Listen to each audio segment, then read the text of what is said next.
طرح سے مسجد نبوی کی حفاظت بھی کون؟ اللہ کر رہا ہے. گنبد خضرا کی حفاظت اللہ کر رہا ہے اور کرے گا قیامت تک. وہاں ذرہ برابر بھی کسی ظالم کا ہاتھ قدم نہیں پہنچے گا. جب کسی نے کوشش کی وہاں کے حرمت میں کبھی ہاتھ ڈالنے کے لیے، وہاں کو خراب کرنے کے لیے، اللہ نے غیبی طور پر اس کو پکڑا.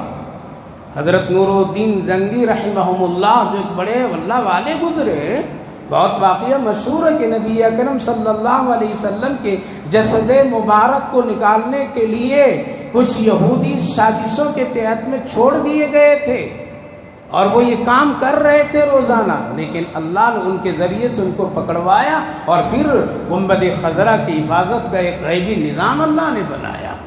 پھر اس کے بعد میں بھی ایک مرتبہ گنبد خضرا کو منہدم شہید کرنے کا پورا پلان بنا لیا گیا. عبد الوہاب نجدی جو اس وقت میں مکۃ المکرمہ یوں کہہ لیجیے اس وقت میں سعودی کا وہ بادشاہ تھا، اس نے کہا کہ حدیث کے مطابق ساری قبریں ختم کر دی جائے، ایک بھی قبر نہیں پختہ بچے. لہذا اس نے پورے عرب کے قبرستانوں سے پختہ قبروں کو کیا کیا؟ برابر کر دیا. جب باری آئی مدینہ طیبہ اور جنت البقیع میں تو یہاں بھی کام کیا. صرف چند عشر مبشرہ اور دوسرے صحابہ کی قبروں کو اس کو بھی پتھر لگا کے چھوڑ دیا، لیکن جہاں جو پختہ تھا اس کو ختم کر دیا. اب باری آئی پیارے آقا محمد الرسول اللہ صلی اللہ علیہ وسلم کے گنبد خضرا کی گرانے کی. اس نے یہ حکم آرڈر نافذ کر دیا اور وہاں کے علماء بھی نافذ کر دیے کہ اس کو بھی گرا دو، اس لیے کہ یہ قبر کے اوپر ایک گنبد بنی ہوئی ہے جو نبی کی حدیث پاک کے خلاف ہے. سوچئے کہاں پہنچ گئے تھے لوگ.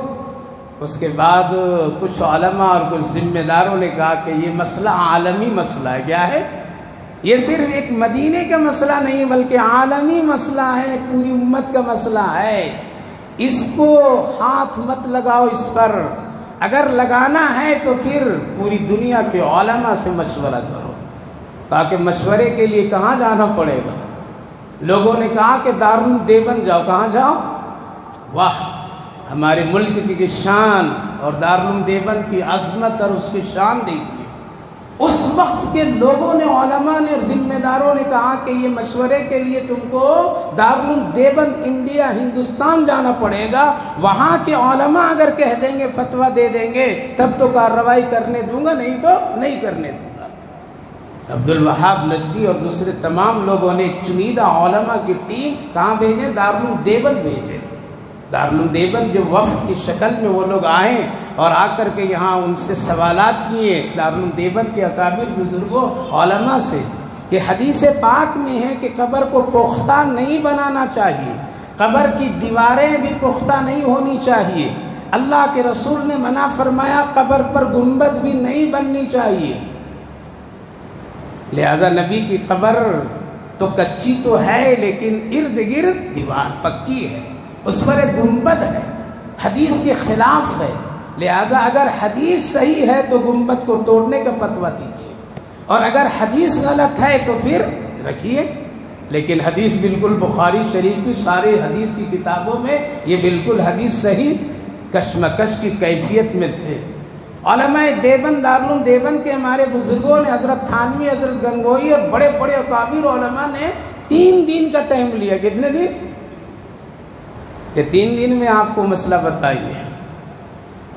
3 دن تک کے بڑے بڑے ہندوستان کے علماء کو جمع کیا گیا. کیوں؟ اگر ٹرین سے سفر کرے، کسی سے سفر کرے تو 3 دن لگتے تھے. لہذا سارے علماء چنیدہ دیوبند پہنچے اور اس مسئلے پر غور و فکر کیے 3 دن.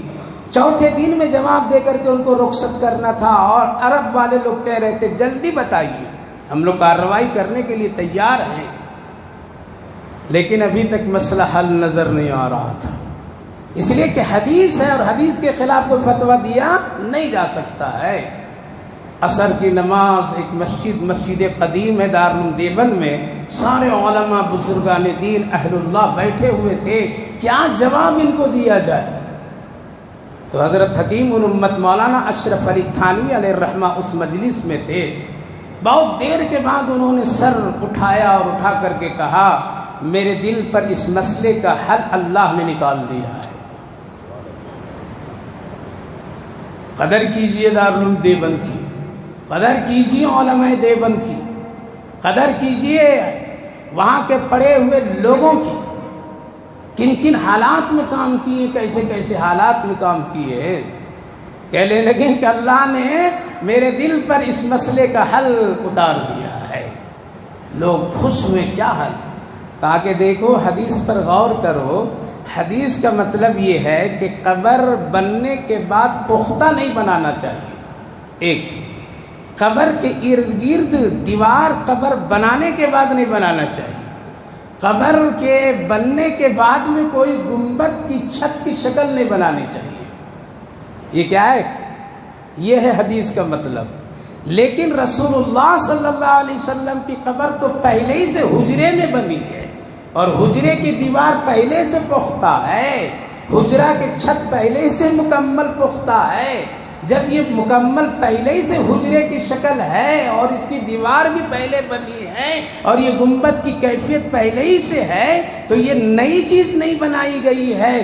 اس لیے جب پہلے ہی سے حجرے میں، اس لیے نبی کی یہ شان ہے کہ جہاں نبی کی وفات ہوتی وہیں ان کی قبر بنتی ہے. تو رسول اللہ کی قبر اسی لیے وہاں بنی ہے. یہ دیوار کو الگ سے پختہ نہیں بنایا گیا، یہ چھتیں پختہ نہیں بنائی گئی ہے. یہ تو ایک کمرے کی شکل ہے جو حدیث میں یہ نہیں جڑتی ہے. سارے علماء واہ واہ کہے، ہنس ہنس کے.